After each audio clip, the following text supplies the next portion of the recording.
Hi guys, welcome back to the Break Room Podcast, and we have a special guest today, my good buddy Joe Itza. Welcome to the show, Joe. Hey, how's it going, Rob?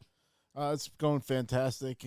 I love when we get to hang out with my friends, and we got some interesting stuff to talk about.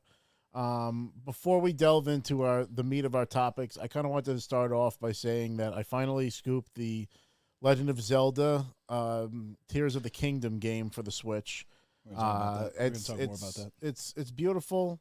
My first impressions are I can see where some of the innovation's going to be. Like, you can break this game. Like, it's the only limit is your own mind, and it's like videos, the customization. I'm trying to really like get my legs because I'm very, very early in the game. I only completed my first temple, so I'm very, very, very early.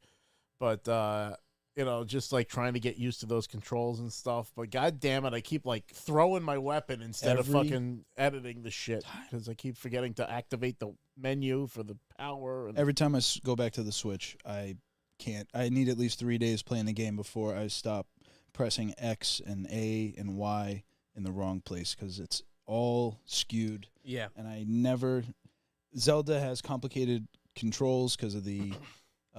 creation system. There's just like multiple abilities, and yeah, it's I've been fumbling with that a lot. It's beautiful despite the lack of technology behind the system, compared to its competition.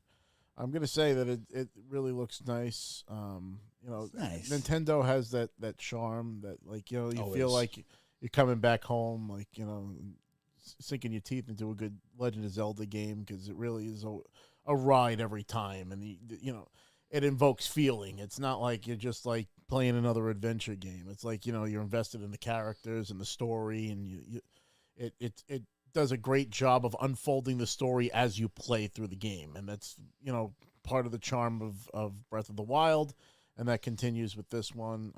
Like I said, very early in the game, so I haven't really gotten a whole lot of experience with it yet. I'm sure some crazy person's beaten the game already. Oh, you should see some of the videos of the creations that are being made. I've seen some funny stuff. Yeah, it's amazing. really hilarious. They had this thing like shooting lasers out of its like dick, and it was like, what the fuck is this thing doing? It's like these people is crazy, but like it's fun. You can do whatever the fuck you want in this game, and it's I think it's maybe gonna redefine how we're gonna play Legend of Zelda games in the future. There's a level of detail and care in all those games that it translates so well when you're playing. That like they really put their time and effort into this. There's no rushing this game. They weren't in any hurry to like push it out or meet a deadline. It's one of those that's like it's ready when it's ready, and when you're playing it, it feels that way.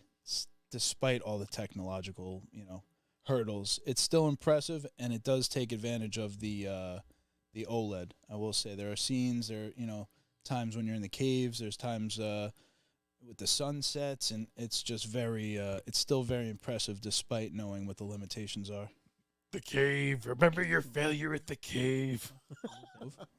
The temples are actually really cool. The design of them, I think, they're not like a carbon copy of like the Sheikah temples that I'm noticing so far, and it definitely feels like a different game. I knew that shit was coming when like I started the game with all my hearts and my rings that I earned in the last game, and the Master Sword, and then like immediately dash your hopes and dreams. Like, great, now not only I lose everything, I lose an arm. It's like great. This is like a Full Metal Alchemist. Great. Yeah, they really take it. They reset you. It's one of those examples where in Jedi Survivor they didn't do that to you. They're just like, yeah. They're like, here's a Band-Aid, kid. This is Nintendo. We don't fuck around. You're going to start from square one every time. I don't care if you beat Bowser in the last Mario. You have nothing now. 0 coins. Joe, do you have a Switch? I do not have a Switch. No? I just got a Xbox. Okay, nice. I was telling Rob the last station that I had before this was PlayStation 2. So okay. It's been a while. Yeah, it's been quite a while. The last game I completed was the first Matrix game. Nice. Wow, that was a good game. Nice. That was such a good game. We used to play that, me and my friend, and we would just beat the shit out of the agents for like hours because they were invincible. You would just keep fighting them, like all the karate chops and whatnot. I feel like we Rob Rob has ADD and just jumps right into Zelda because that was the last thing he was playing. But within the last 2 hours. Before I forget my experiences, Yeah. because Like, I I'm know sure you what won't we're forget. going to be Zelda talking right now. about is going to be taking over the show. But I wanted to get it in there because I know people want to hear my opinion and shit. Because Of course. They're I still haven't dying played over it. the You still haven't little touched- da-da-da-da, You're you slow know? to pick up games like that though. Can I ask what the creations thing you were talking about though? Because I'm not familiar with this Zelda yet. It's I don't know. So Rob the could do best it way better to than me. describe it is that they're giving you the ability to lift and fuse items in the game. Okay. And there's different mechanisms in this game where you can like install fans that will propel. You can put sails that you can direct. You can attach and detach anything to your heart's Logs, desire. panels, Logs, everything. So you can attach lasers, and somebody made it look like the guys, and like they're shooting lasers and killing everybody, and they make this giant structure that looks like fucking Plank from Ed, Ed and Eddie, and the thing's just killing everybody. And I'm like, this thing is fucking amazing. Yeah, I went from you could use your shield as basically a mode of transportation. I guess by using a fan or something else. I don't know. Yeah, you attach there's the shield to something. So you can literally attach Like a 3 skateboard. logs and a fan in the middle, and you can use it as a boat and fucking go across water. Now, do you have to do micropays for these types of things? No, Hell no, this is built all in. built in, and Legend Wow. of Zelda has always been It's- that way. They're getting Nintendo in what general you pay doesn't do for too many upfront. microtransactions. I feel like. It's always Capcom. Capcom is like the biggest proponent for No, EA. EA's the Well, worst with that. But Capcom, It doesn't work. walked so EA could run. That's what I'm saying. Like Capcom was 'em. always with, even before there was DLC, they were coming out with Street Fighter Turbo, Street Fighter Ultimate. Like they were coming out with like 4 different versions of Street Fighter 2. So like they were pulling that shit from the beginning, and now and they have the balls to charge the same price. And look at Sega. Instead of jipping you the experience of having like Sonic and Tails in a game together, they just had like a thing that you could attach to the game that would add them to the game. Right. They didn't do that with Super Nintendo and all that kind of stuff. Not so much. You know Super what? How Nintendo It gets was- you is they got all the gimmicks like the It controllers. was Capcom, because then look at Accessories out the ass. look I don't at even know the about new Capcom Marvel games. versus Capcom. How many versions have they come out with, and how many outfits have you had to pay for, and season passes, and this shit and that Really? shit? I'm looking I've at not. the new I don't play those. Street Fighter game, Oh and yeah. it looked gorgeous, and I went to go pre-order it, and it was like $170 or some shit to have all the characters. I'm like, I will not fucking pay that much money. Maybe Clemente will play it because he Oh, fucking he will. He's a pro. he loves that game and he's ranked or whatever the fuck he does. Yeah. Yep, But he will. Mortal Kombat is my flavor, and that trailer, holy shit! If you guys haven't seen the Mortal Kombat trailer yet, If it looks anything Hyped. like that, if Hyped. it's remotely as high fidelity as they showed off, it's going to be a mind blower because that looked so sick. people are gonna get PTSD from the fatalities, and I love it. I'm here for it. I love it. It's gonna be like Live Leak. It's gonna be insane. They're definitely not my favorite game though. I don't go for the fighting games. I really don't. Yeah, I never Mortal really Kombat did has too much always of 'em. been the exception for me. I'm not really I'm not a Super Smash Brothers guy. I'm not No. Yeah. Oh, I'll not play a, him. I'll fuck around. Tekken will fuck with. I but play fuck Soul with Calibur was the good. story modes of Tekken, where you fight through the story and then you learn a little bit more. Mm. Like I like that kind of shit. And that's what Mortal Kombat's always been fantastic with. That when they really started having an engine behind the games, that they were able to tell stories with the characters. That it wasn't just senseless beating the shit out of each other, which is what it started off as. It was just a tournament of guys killing each other, in various ways, and then they kind of made sense of the story, and really started seeing there was always booklets and stuff like that, maybe comics that went along with it, but it wasn't until maybe Mortal Kombat 4 where you really start having cutscenes with the people, and that was my first owned Mortal Kombat game. For I got it for Nintendo 64. It was actually the first 64 game I got. And, I just always fell in love with that. So to game Joe's series. question, no, Zelda does not have microtransactions. No. No, it does not. No, I would say it sucks that the Switch has such a bad, kind of, I don't want to say reputation, but it ran out of gas. Everybody's ready to move on. They want the new pro version. They want the 4K that matches the OLED TV technology, and obviously those games would shine so well because it's Mario, it's Zelda, it's games that would basically, I feel like they would look like anime if they were up to that caliber of graphic fidelity. Here's the problem with the Switch and with Nintendo, all right? Because I'm sitting here Here listening we to you guys go. talk, and I'm just getting goes. annoyed.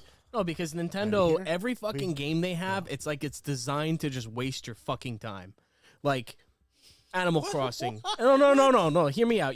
I don't know how you couldn't Pokemon? agree with me. Pokemon too.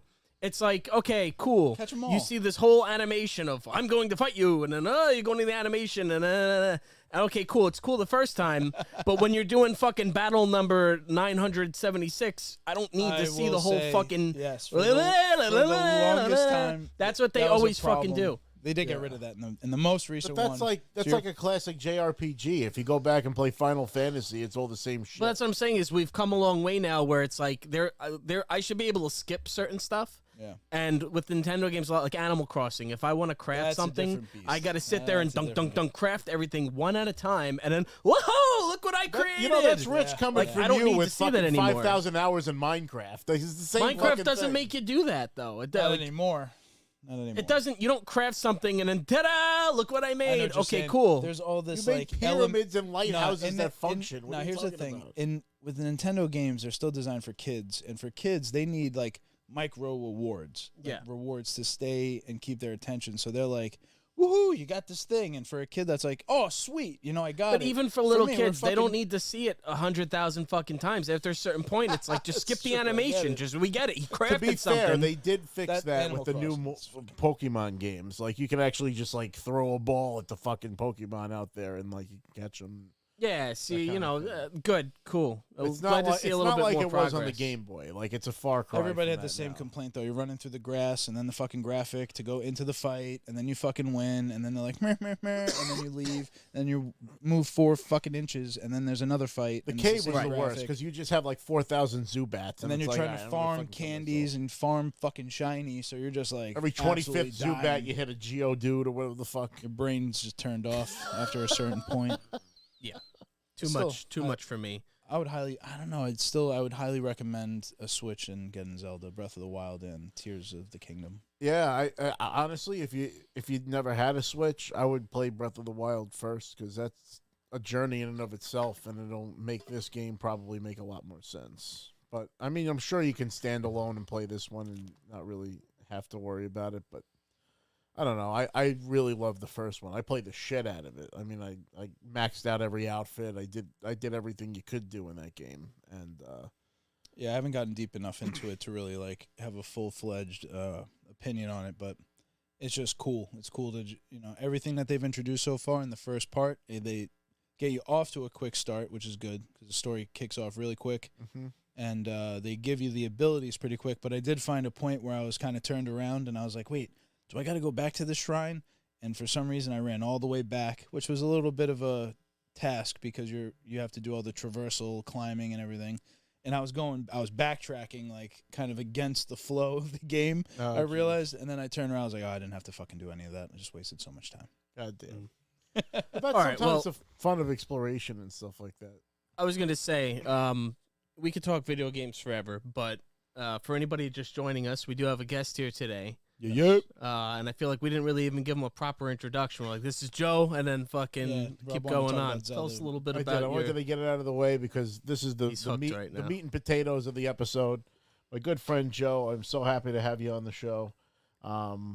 He's a good friend of mine. He's gotten me more bookings with Long Island Glass than I can count on one hand, and he's a huge proponent of the cannabis industry, and we were excited to have him on to talk about what he does and yeah.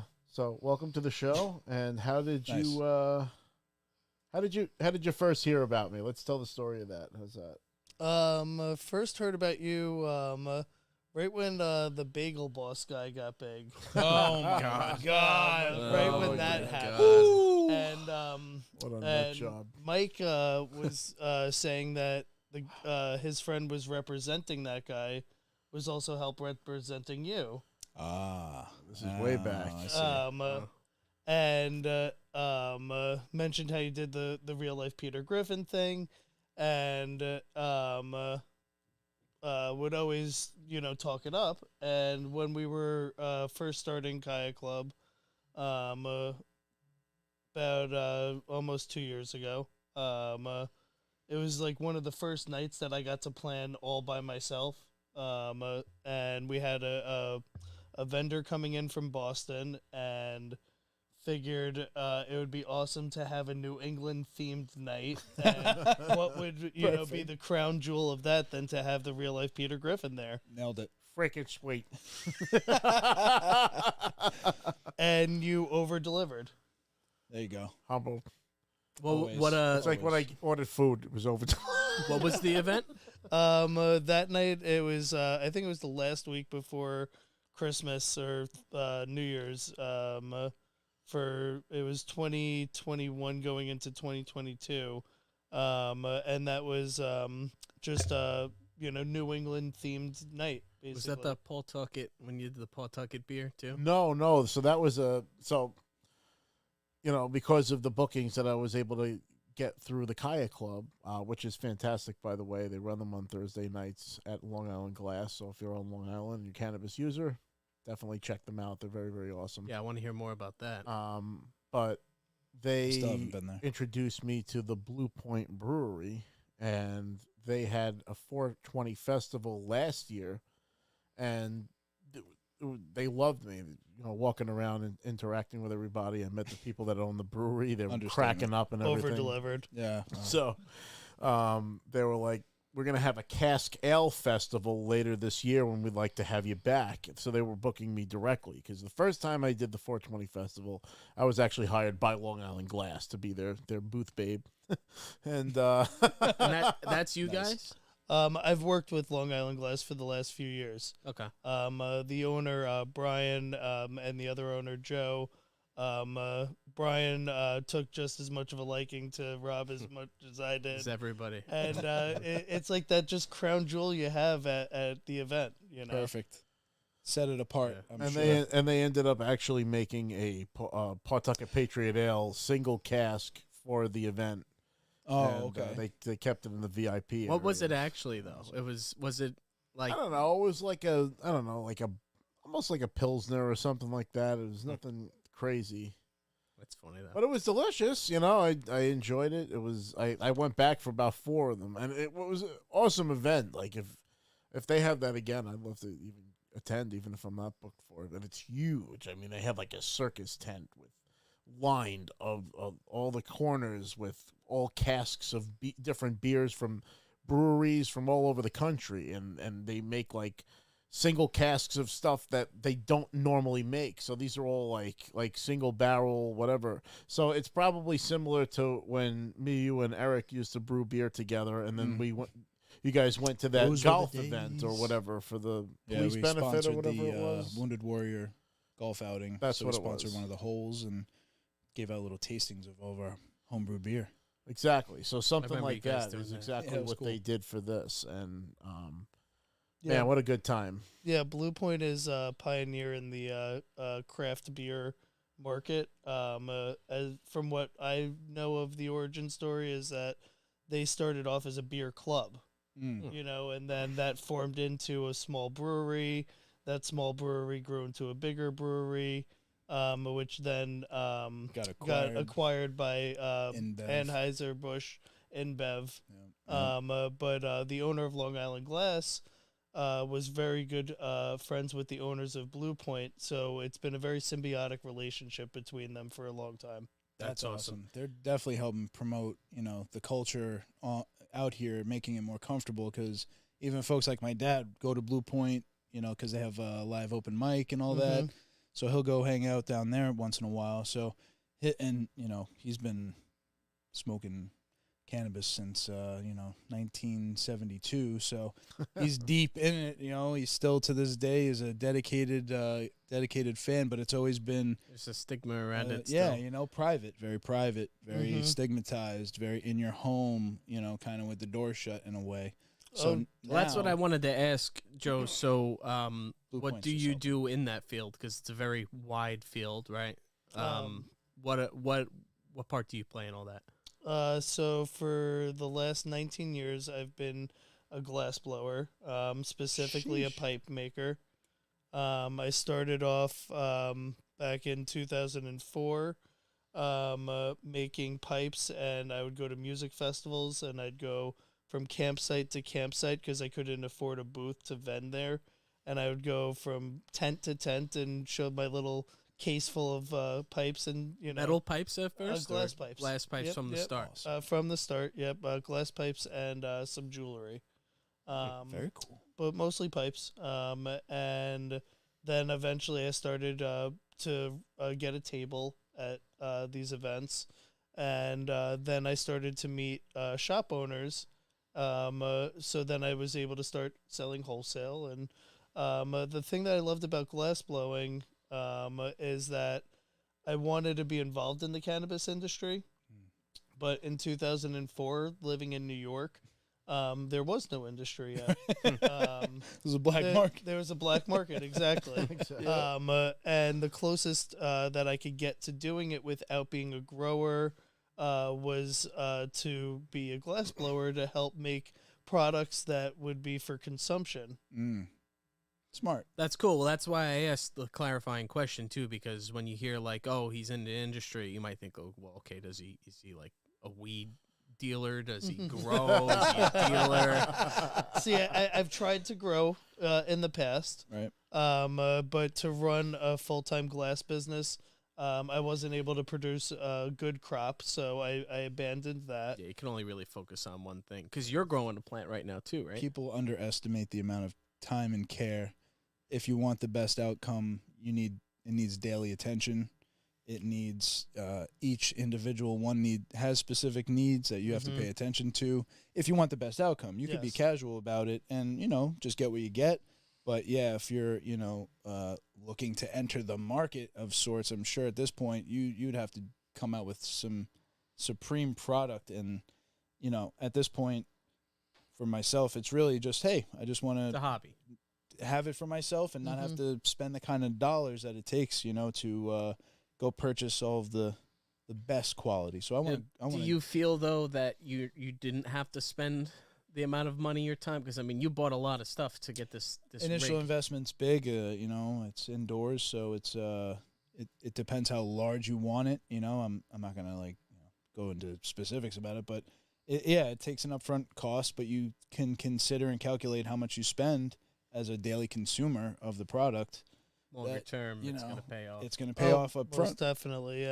Nowadays, they have such affordable beginner kits That's that if you're somebody that's going to want a low bar of entry, then you can probably get a decent kit for under $500 nowadays, and you upgrade parts as you go along the way because you're going to save money as soon as you start harvesting out of there. and you're going to learn as you go. That was the thing I found Yeah. the most. You can't find out everything up front. Like, I did a lot of research, a lot of reading, a lot of YouTube. I would say the combination of available low-cost lighting really makes that barrier to entry very low. And you combine that with YouTube, and you have the formula. You basically can get going, whether you want to do outdoor or indoor.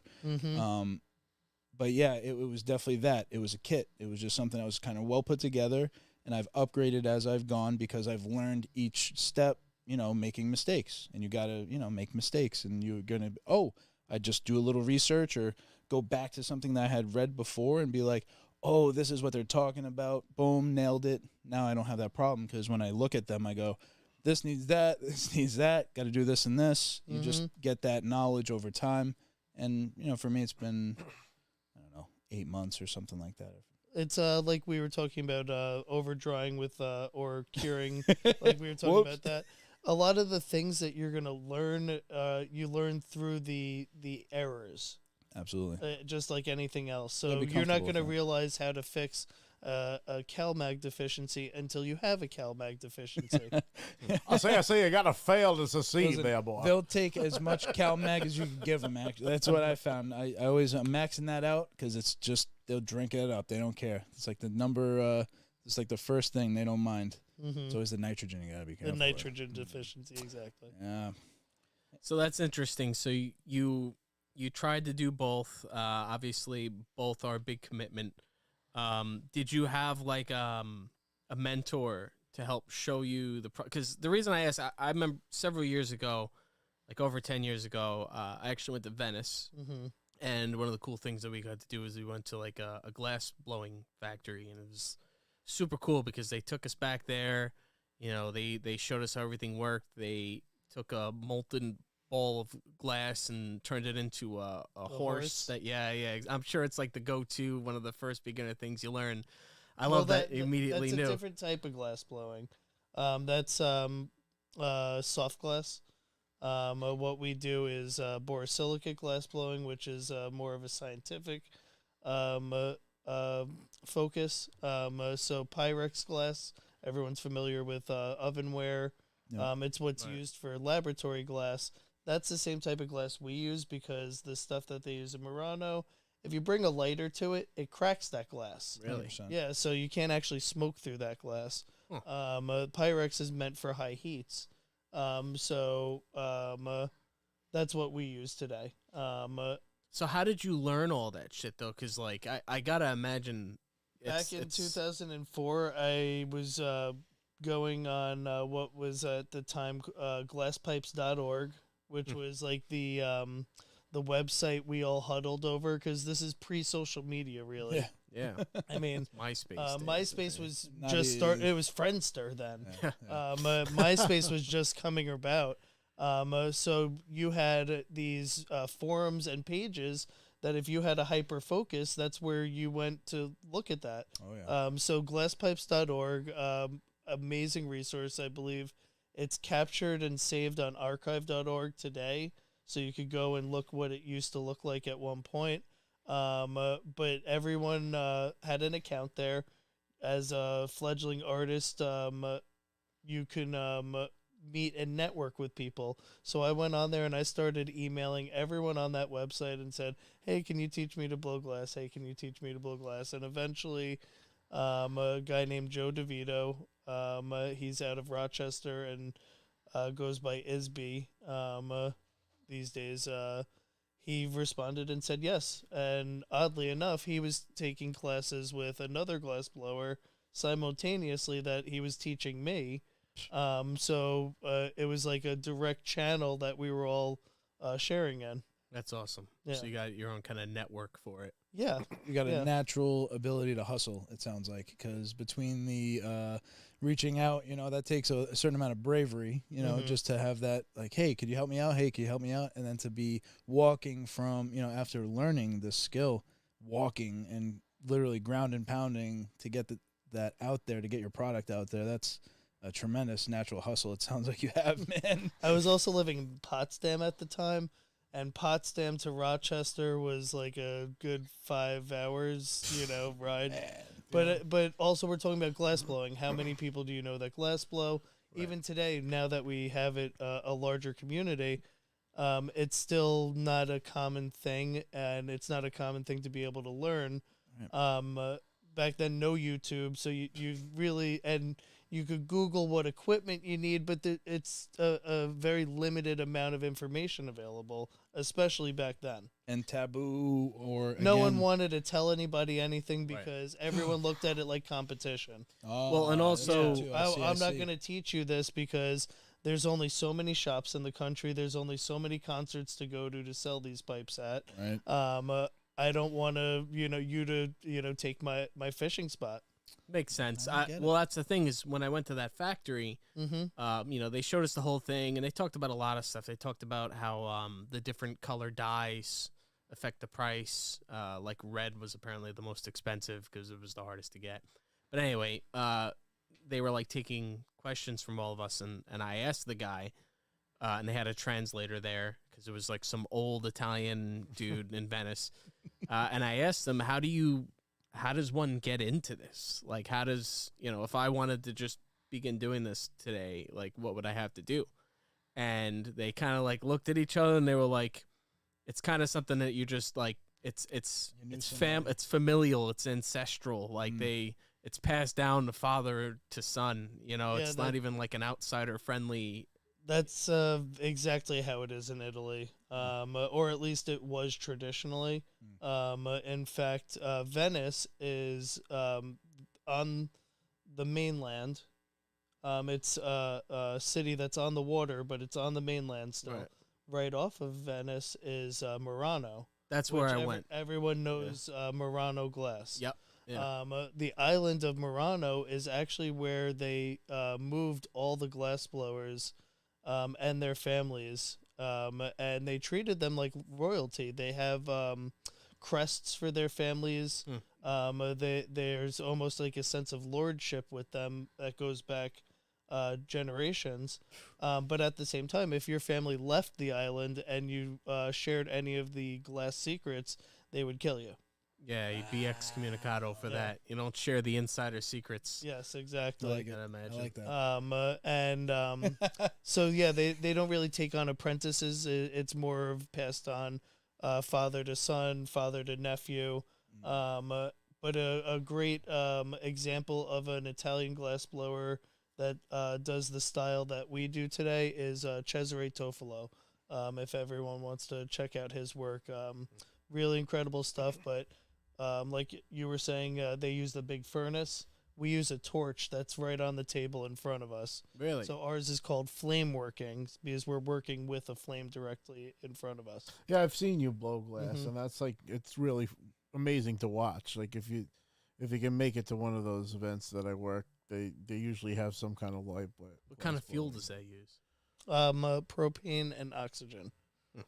Propane. So you're just blowing it directly with a high temperature torch, and now what you're working with, is it like, do you get the raw material as like beads? I'm guessing, or that would be for soft glass. They get beads and they fill it into a furnace, and that furnace melts it into a crucible, and then you can dip into that crucible. For what we do, the scientific side of things, they make a tubing and they make rod, and they make it in every diameter from 2 millimeters for rod all the way up to the largest I could get from my supplier today would be like 50 millimeter rod, which is, about this size. The tubing I've seen go from 3 millimeter all the way up to multiple hundred millimeter diameters where you can't even fit your arms around it. I smoked one of those at the bong making competition. It wasn't one of the entries, but it was sitting on the shelf, and I had to have somebody else light it for me and I got like ridiculous like wingspan. So if I can't light it, nobody's got a brand. But what's cool about that is it's not so much like you have to build it from scratch. It's more of like if you're into constructing things, we were talking about Legos, you're able to look at these materials and cut them up and reassemble them and put them into different ways. So it's, for me, a good way that it gets that creativity side out, but without having to be somebody that I can't draw for shit. right?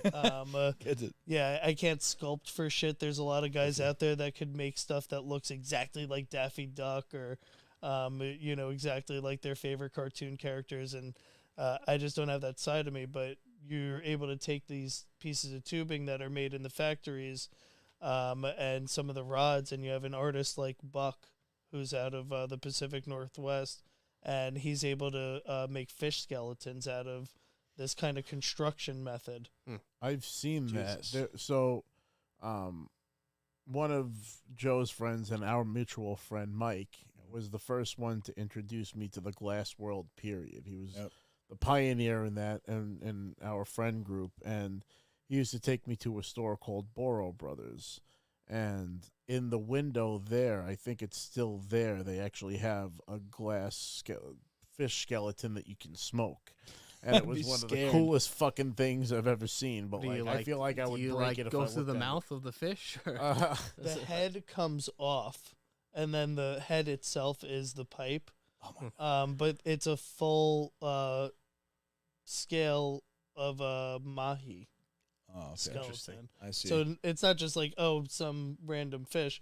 It's anatomically correct to that species. Yeah. Jesus. Well, to your point about, maybe not necessarily being artistically inclined, but still being able to make stuff. That's something that we're seeing a lot nowadays. Like if you look at, for instance, there's like a lot of noise around like music. Like myself, I wasn't musically trained at first. I couldn't tell you how to I couldn't read music. I didn't know the first thing about actual music, but with programs like GarageBand, which is a free app that comes pre-installed on Macs, I was able to kind of drag and drop blocks and work with music in a different medium, and I was able to unlock something and make some pretty cool sounding songs without necessarily having like that artistically trained. And then from there, I actually ended up learning. I was able to. I took a music theory class and I know more about it. But I like that. I like when something that's normally locked behind a wall of creativity can be unlocked for the common man, as Dusty Rhodes would be called, to be able to get involved in stuff like Hot that. times, daddy. So it's like working with like Lego tubes in a sense. The way that I work with glass particularly is I make my parts and then I assemble my parts. Nice. Okay. Now, is there with the company that you work for too? And I'm sorry, for me, I like podcasts because I feel like you could learn something. So I got like all these random questions that I've been thinking about. Are there other practical uses for what you guys are doing that you've been able to commercialize? So, for instance, like right now, it's pipes, and you said some jewelry and stuff like that. Is there any other types of things that you could make? All the laboratory glass that's used in just about every lab is made by a person. Just immediately start thinking. Even test tubes. They're not like industrial, like on a conveyor belt. Just made. It's more of an assembly line. Most of the factories that you'd see that are producing glass like that, it's lathes and an operator working those lathes and a very skilled technician that is engineering those products, because there's very little room for error when you have somebody that's trying to achieve a certain end result with a distilling column or something like that. They're usually sending in very specific measurements, and those guys have to get it specifically perfect, even to the point where machines just aren't there yet. Oh shit! Wow, Interesting. Precision still needs the artisan. Yeah. Do you ever have, or how often do you have to, you make something and because of, I don't know, quality or whatever, you have to throw it away and start over? All the time. Multiple times a day. Yeah. Now, are you able to break just that smash glass So and you've reuse learned to it, live or- with it at this point, right? Realistically, if you were to keep all your clear glass separate, you could melt it back down and make something out of it, but it's going to have impurities in it, dust that accumulates in the room, air bubbles that are going to form when you're melting it back down, whereas starting with fresh material, you're always going to get a better quality product. There's times where you're able to, use your scraps and things to make other things, but that requires extra creativity. I've even seen guys that put their scraps up, like they'll put it in a priority box and be like, $30 shipped. Any other, glass blower want this, and people take it and make gold out of it. So, it's just one man's trash is another man's treasure. Now, how do you peddle your wares? Like, is it mostly through shows? Do you have a website that people can go through? It's all changed over time. Like I said, it started off, I'd go from campsite to campsite, and then eventually vending at different events. Then I went to wholesale and selling directly to stores. And then social media got really big, and at the same time, stores started to slow in sales. So then we got into direct sales. web sales. Now it's kind of moving back to vending and more wholesale again, so it's a lot ever of- changing. I've sold glass to over, 150 head shops in the last 19 years. And I'd say 5, continents, and a dozen or so countries in each one. So you're at the point now of like mass production. I have been at times. I'm always changing with the market, and I originally was trying to build my own factory, and have an entire crew working with me and underneath me, and have gone commercial with that, and then I've scaled back on that, and then gone back to just being myself, making what I can make with my own 2 hands. Do you have a favorite piece you've ever made? A favorite piece I've ever made? Yeah, probably a piece I made for the tattoo artist that did my sleeve over here. Nice. Very cool. Mm-hmm. And Rob, I know you just got a piece, and this isn't one that was hand done, right? This was made on a lathe. These are made for me by my team that I have assembled at this point. Nice. I have made countless amounts of these, and I'm grateful to not have to slave over making them as much anymore. It's a good And standard. I will say paid that your this is a dues. memento occasion because I love smoking bongs, and I've smoked them with Vin. Vin has one, and it was like a game changer for me. It was my very first experience smoking a bong with him, and I always wanted one, never had one, and Joe caught wind that like I've worked multiple glass events and I have never owned a bong, so he came through, and this is going to be the unboxing of my very first bong here on the show. I'm going to move my microphone so I can actually open the box. It's gonna be like my very first bong. Shh, I have just images of that. it's like in my you're mind. you're jinxing yourself. Oh, take a look at that. Put that on the table if you can see that. It's got his logo right there. Very cool. Very cool. I'll put that up on the black so you can actually see it. So what's the recommended? You fill it up with some water.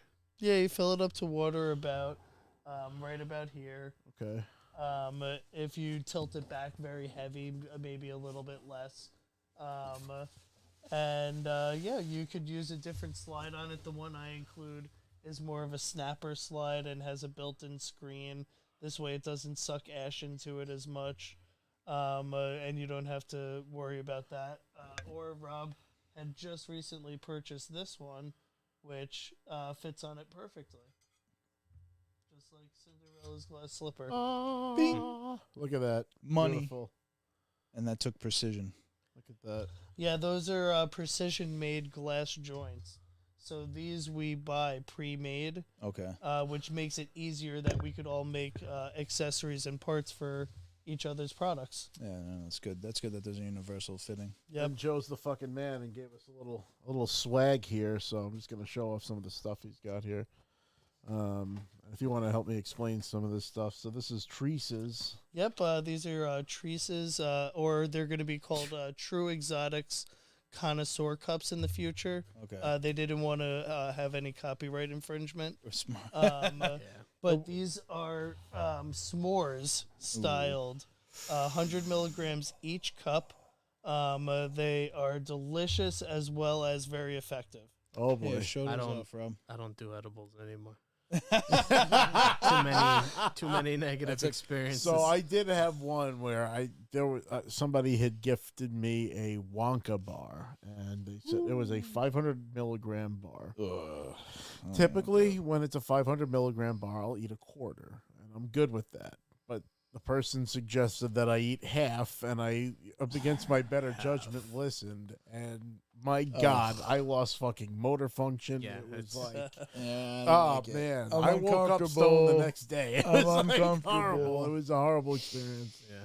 But yeah, I avoid it. I'm careful, and I eat edibles sparingly too, because my God, do I get the fucking munchies. Oh, That's yeah. Holy that's shit. so true. There, That's I don't get the so munchies true. ever, like, really when I like, No? smoke as much as, like, Fucking when late at I- night. I never man. really Late got at the night, munchies. It always hits me. It's And I always will like say after that those 10. truffles that you gave me last time, the cookie dough truffles, Yes, from L.A. Dankery. fantastic. Ooh. Yeah, they're Fantastic. amazing. Yeah. I was like playing Dungeons and Dragons with my friends, and I had eaten one of those like maybe like an hour before we started playing, and I was wondering why I was falling on my face by the end of the session. And Why I'm like, am I so? wait a minute, I ate a fucking edible. Holy shit! The last time that I Kicked into took an us, edible, and I've been smoking every day for the last half of my life, 15 years, and I took a punch bar Yeah. that one of our yeah. friends hooked us up with. Oh, nice. Those are good too. And I don't know, I guess I don't really. The whole thing, Ate too or much. I took like 2/3 of it, I guess. Too much. 2/3? think it Yeah, was. so that's double the suggested serving. So there you go. And I totally One forgot. cube is good. And I did this. Well, the suggested serving's 3 cubes, 75 milligrams, 25 milligrams each cube on that. Oh. So you took 6. So then you were at See you later. 150 milligrams. Dude, I forgot I took it. And I was still at my old job. And Went to all of a work. sudden, I went to work. I literally thought, I thought it was gonna be like, oh, you That's smoke and why go it to was work. so You know, awesome. I smoke and go to work at that point. I started, and then I'm like, all of a sudden, I'm like, I literally feel like I'm dying, like I'm having a heart attack, and my Apple Watch is telling me like your heart rate. Like you're having a heart attack. It was literally Oh, my just God. going off like, hey, your heart rate is extremely elevated. I didn't need it to tell me because I just felt like boom, boom. And it was not a good day at work. And I made a decision then and there never to do it again. Even if it's my fault. I feel take like- full I responsibility. feel like everybody has one. They have that story of the edibles if you've ever done them. Because I made a batch of brownies when I was like 18, and just over the top. Like we did, 4 ounces of fucking regs. Who know, whatever we could get our hands on. Cooked it down into the oil. Made the batches. The problem was I had 2 separate brownie mixes, so I made one batch. I was like, oh, this will be the weak one. This will be the strong one. I fucking mixed it up. We ate all the strong shit, and there's like 7 people in my house, like 3 or 4. There's George. There's a bunch of us, dude. There's like Right. a whole house of people. It's the regular crew of Head- reprobates. Heads down, like in their laps. I'm eventually getting so uncomfortable that I'm like, I have to look like, all right, what's the limit here, and what are the symptoms when you are past the limit? And it was like, yep, elevated heart rate, sweating. That I actually Fear fucking of death. fell because I was sitting down for so long, watching TV, zoned out, hopped up, and just hit the floor. 'Cause my head got so light. And everybody was like, oh. And I was like, oh, I'm fine. And I went and sat outside and just thought, oh, I hope this goes away soon. And woke up the next day just completely lit. I was probably high for about 24 hours there. And that was the end of like extreme, testing out the limits of. I did that with little Joe, who's been on the show. We did the Hot Ones episode with. Joe Each too. of us ate like a 200 milligram fucking Rice Krispie. We were hanging out in my backyard, and he's like, "Dude, I gotta go home." And I'm like, "All right." That was with the young years. Now in my mature, older years, I find, yes, I like to follow the recommended. I like when they have Yes. recommendations. I like when I know what I'm getting. That's kind of the key in my why I want this thing to evolve. You know what I mean? I want this to get to a place where you know what you're getting. It's safe. It's in the, whether I want it strong or weak, whatever. I want to be able to have that kind of market. I want to be able to have unlimited choice. From high to low, and I think we're not there. Like, I feel like we're not there. I don't know We're what trending your there. opinion is, Joe, because I think you probably have a finger on the pulse of this more than we do. But here in the state of New York, we have legalization, we have decriminalization, legalization, but we still don't have a market. And I don't know what your thoughts are on that. Well, my access is a little different Gotcha. than your average consumers. Like I said, I chose glass blowing because I didn't want to be a grower. I wanted to be grower adjacent. Smart. Cool. So that's given me a unique access to the different wares and availability through the black market. in the past. Right now, the legal market is just in its fledgling state. The rollout has been going extremely slow, and the licensing process has been very slow.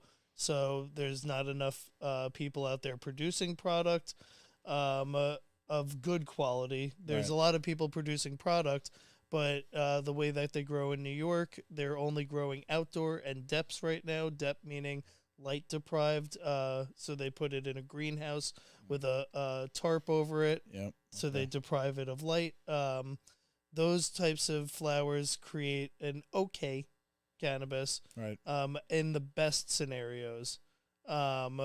So you're not going to have great products from top to bottom available yet. Right. And even with that, there's so few stores that are open legally that the people that are growing the plants are trying to get the state to allow them to do direct sales right now because they can't sell the products and they're losing their money, continuously growing stuff that they can't get rid of. And paying licensing fees and rent and utilities and all that. Advertising. They refuse to let the business grow organically, lack of a better word. They have such restrictions because they still feel like they need to control it. There's still this need to control, and I'm like, let go. We need to let go. My 2 cents about it is it sounds conspiratorial, but fuck it, whatever. It's always been designed from the beginning to fail. Right. I agree. And that's in most states across the board because the businesses that are able to lose money for 10, 15 years at a time are the ones that eat up the market share after everyone else has, fallen out of that market. Died off. What New York State has done is they said, okay, we're going to set it up this way. And they said, okay, we're going to allow social equity patients first. So if you have been living in a community that have been directly affected by drug laws, you're going to have priority. They wanted minorities, women to have access to licensing early on. The problem is that a lot of these candidates also needed to get funding given to them, and there's no money in the system yet because they're not taxing enough and getting that in. Now, what they did, though, is they promised all these social equity things, so now people are suing that they're not getting licenses out fast enough or they're complaining. But at the same time, the state's now saying, okay, well, the guys that we did give licenses to, they're fucking it up. They haven't gotten the product to the stores fast enough. Right. They haven't gotten it out of the stores fast enough. The stores that are opening, they're not getting open fast enough. So we're going to now open it up to the multi-state operators, which New York was supposed to stay New York local only for the first number of years. Now they're going to open it up because these guys are willing to throw money at it right away, and they're going to be able to generate $250 million immediately for the Office of Cannabis Management, which will give them the money to enforce against illegal stores. It'll give them the money to give to social equity applicants. But basically they set up a system that sounded great. Everyone said, okay, this is cool. They're going to allow micro businesses, which is not allowed in all different states. It gives the ability of, a mom and pop cannabis shop to exist, but those licenses aren't available yet. Yep. Those restrictions haven't been issued yet. They still haven't even finalized what those rules are going to look like. Now they're saying, okay, well, it's taking too long. We're not getting the money that we need, so we're going to let these big guys come in. So they have a leg up because they've been already doing this and practicing. And they can for a fill the while. pockets of the people. And the laws change over time. So once the big guys are in and they're operating, they can say, oh, can you change this law a little bit this way? Can you change it a little that way? You got lobbyist money. You got the dollars to get the people who make the decisions to go your way and blow, make the wind blow that direction. They're looked at as that they're experts because they're operating in other states. Doesn't mean that they actually know anything about the plant, how it can help people. Right. It's a cash crop to them. They don't. Or even a lot of these multi-state operators are not profitable. True. Tilray, and I know there's a few others. A few of them that they constantly are having issues in the other states that they're operating in already. But they're able to operate at a loss. Yes, exactly. And they could do that for a very long time, the same way that Amazon said, we're going to be operating at a loss for 20 years. That's why they go public. They raise capital so they could spend capital until, they put everyone out, and then they possess, monopolistic, market share. Well, that's the thing, and the startup costs for somebody new are so high that they would never be able to even get started to compete. That's my question too, because I know with banking, it's still we have still the federal issue. There's no no interstate. Yeah. So I assume banks that are not local, hyper local, don't even want a part of it yet. JP Morgan's going to give money to Tilray before they give it to mom and pop for their little shop. They'll give them money. They do loan money, but it's also sparingly. But no, you can't technically deposit money into a bank account that you've received in payment for cannabis because it's a federal crime on that level, as opposed to yielding to the local laws. That's ass backwards. So here's something I wanted to ask you too, because I mentioned before back in college, I did a speech in a speech class. It's funny because the girl that went before me did a speech about why weed should be legal from the point of view of somebody that doesn't smoke, and then I went up there, started coughing, said I don't smoke either, started coughing, meaning I do smoke, but and I made a speech about why I think weed should stay illegal, because the crux of my argument, my biggest concern is that it's going to eventually just be ruined. It's going to be industrialized. It'll be, look at cigarettes. They're not tobacco anymore. It's not just straight tobacco picked from the field. It's tobacco mixed with freaking mortician fucking fluid. What do they call that? Formaldehyde and all this other industrial shit.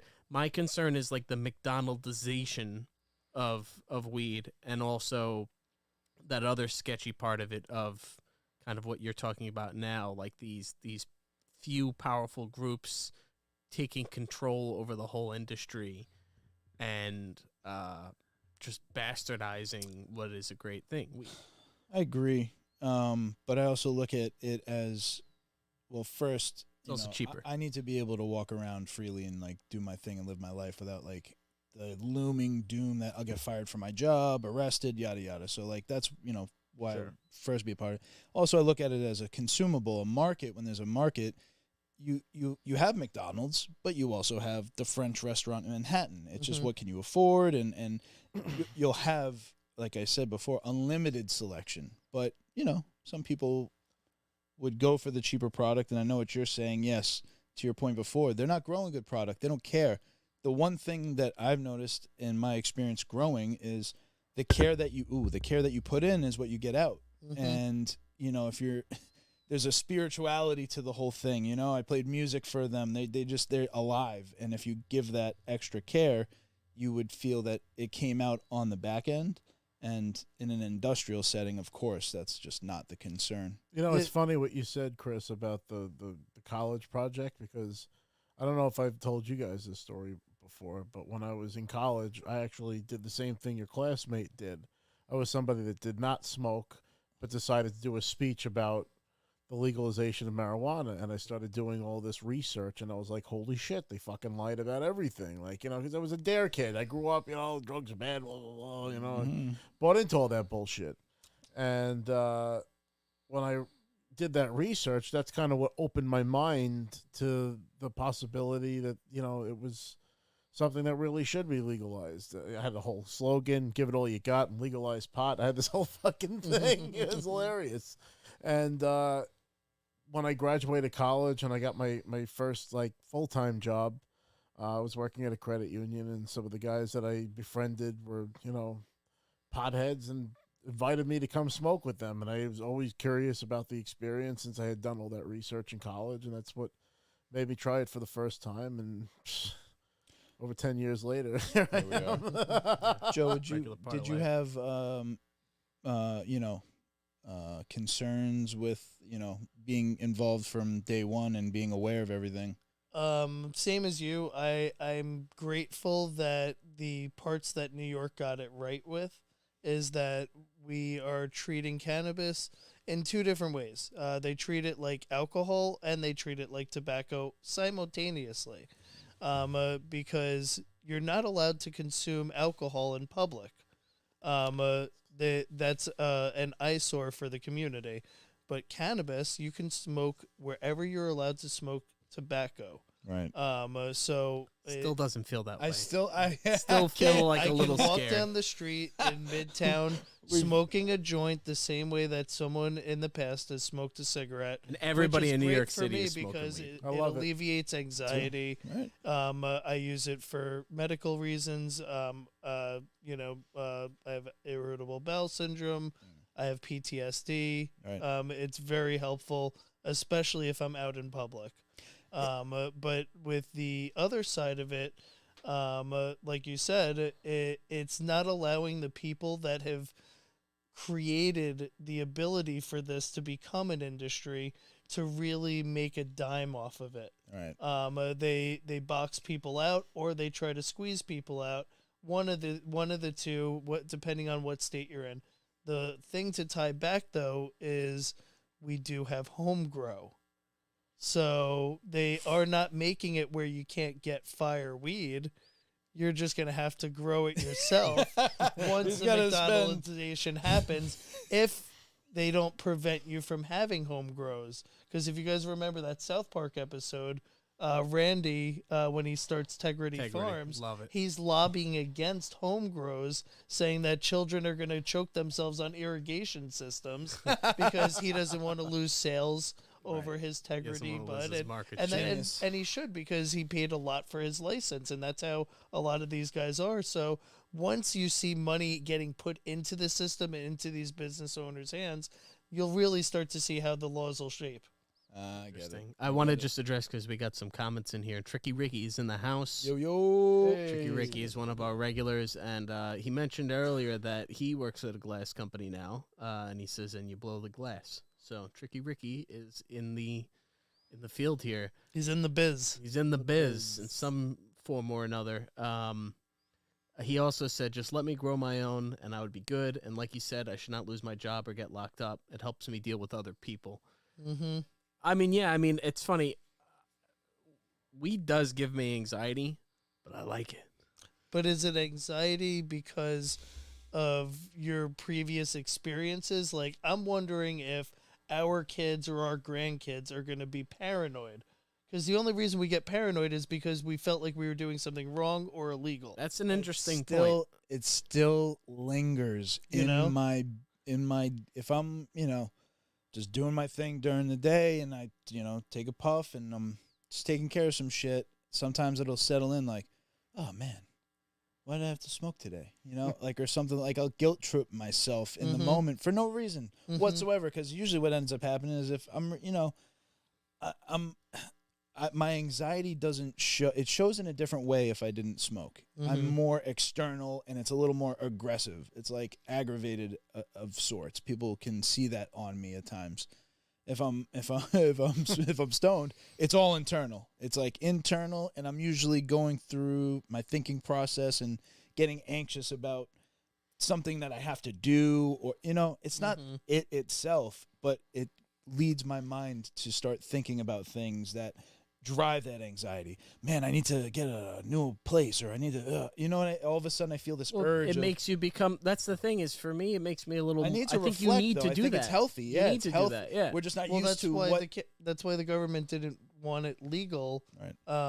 It was also a great way to criminalize anyone that wasn't against the war in the 70s. Yeah, of course. But with that being said, LSD, mushrooms, cannabis, all of these things make you think. Yeah, God forbid. School doesn't teach us to think. It teaches us how to, memorize, and it teaches us how to show up to somewhere every day to do homework. It teaches us to swallow or to bite the bullet and to just get it done. Yeah, just to deal with a day-to-day routine that we're not, like, we don't want to do that shit, but they condition us to. Alcohol does not let you think. Alcohol It doesn't thinks let for you itself. think, Yeah. but at the same time, when you were younger and you were drinking and you had to go home from a party, I bet you were anxious if you smelled like That's alcohol. I never had that. I gotta be honest, I never had that problem. For in my me, household. the I just grew up with one of anxiety- those households. I'm just saying. The But anxiety yes, you're right. it doesn't come from the stigma. It for me It's the thinking. it's it's just a switch in my head flipping, and I think in regular day-to-day life I kind of go on autopilot. Yeah. And then when I smoke, I like suddenly there's another layer of thought where I am more self-aware, mindful of what I'm going to say, or I'll also think, why did I say that? Like, why did I think it was okay to say that at that moment? Good And really, point. it's not a big deal. But I like that. I like that I feel like a little bit more in touch with it. Like, I don't get lazy when I smoke. I get, like, if anything, productive. Oh no, and, I get lazy. Do you? That's But that's why I smoke, because my brain is like that 24/7. And you need it to 'cause I have wind down. ADHD. That's why, like, guys look at me like I'm crazy because I tell the same story a million times, because it was like, in my mind, I told it 1,000 stories ago, so I don't remember. You know, it's like, and I can't help it. It's a character flaw, but I smoke, and then it calms my mind. It helps me Yep. chill out and, Right. and be more present, because I'll think about a million things. Like when we started the show, I immediately jumped into Legend of Zelda and this and that, and 4,000 tangents, and I'll still do that here and there when I'm stoned. But I feel like I'm more mellow, I'm more present, I'm more tolerant. I know that I'm like snappy a little bit when I'm sober, and I'm like, Right. especially when I wake up. Right. I don't know. You get jaded to life, but And- it's kind of like, Baloo the bear. Just the bare necessities. It's like, just gotta get what the it day is, done. just get through it. I feel like people, of course, highlight the negatives. And the second you compare the alternatives, there's no comparison. There's no downside to consuming cannabis, whether as recreation or medicine, because to have to take anti-anxiety medications or antidepressants, or they change your chemical Well, they really change a lot about you. And I'm not saying it's the perfect alternative for it every does case. fuck like 1 out of every 10 people up or something. Like, there are some people who just shouldn't smoke. There are people that it like triggers. I'm not. I don't. Yeah, I get it. Like, again, there are people that shouldn't do everything. There's, you could lay out the whole list. There's always going to be outliers. For Yeah. sure. Yes, Yeah. there always is. But what you were saying is that there's people that are affected in it in an adverse way. Yeah. But Schizophrenia. yeah, exactly. and the young same way I men. wouldn't give that person any substance Right. under the sun. But 'Cause something else would have probably brought you it to the also surface. can't use cannabis as a fix-all, but at the same time, it does. It is the lesser of most evils. It's something that you can't overdo, per Right, se. Right. You could really try, but if you were given an unlimited amount of cannabis, chances are you're going to get bored at some point and get up and go do something else. The other side of it is I've known a lot of people to work in law enforcement and in hospitals. In hospitals, you'll see people coming in because they had that edible experience that everyone was talking about. Oh, yeah. They think they're having a heart attack. Yep. But I've never heard a police officer say they responded to a home for a domestic disturbance, and someone came running out and said, he's stoned out of his mind and he won't stop hitting me. 100%. I've never heard of a child say, my dad wasn't around because he was always out getting stoned. And I've also never heard, those kind of horror stories Connected that directly. you hear connected directly to a plethora of other things. Yeah. So, here on the show, we find ourselves talking about wrestling a lot. Mm-hmm. And it was just shared with us too. Back when the WWF was going to change its policies, it was going to start testing for like marijuana. Apparently, there was a lot of uproar because a lot of the road. First of all, it's like a rolling circus. So Yeah. they're on the road. They're road warriors. They're drinking. They're partying. They're doing whatever to blow off steam. And a lot of the guys would smoke weed to just Mhm. unwind in their room, be quiet. So this is a Bret Hart thing. Bret Hart's talking about, he was like very vocally against it because he's like, the guys who smoked cannabis would just go back, They're they were mellow. the quietest guys. Yeah. The guys who were fucking alcoholics and everything were a problem, and they had to get the reins on them. And right when they changed the policy, they started testing for, weed. Everyone went to pills. They went to pills and alcohol to cope Yeah. because of the legal, road. what was permitted. And Well, the thing is, stupid. it's Well, not like NFL they just did NFL as weed. well. They did weed grouped in with a bunch of other. They started testing Indefensible. in general. No, I'm just Vince McMahon saying. is wrong. It's not like they said hate we're you going to also. just specifically test for weed. They said we're going to start testing in general, and because of the Right. unjustifiable negative connotation for bud, Prohibition, that federal, and that state. fell as part of it as well. And yeah, I mean, there's a lot of guys. JR himself has said like, I'd rather a guy I smoke feel a like- joint and have a pizza than go out and drink and get into a fight. I feel like they did that to be able to express the morality clause in their contracts. Because you got to remember, the wrestlers were independent contractors. Right. That's why they were using cannabis at night, because it's a good painkiller. These Hell guys yeah. go through hell, Yeah.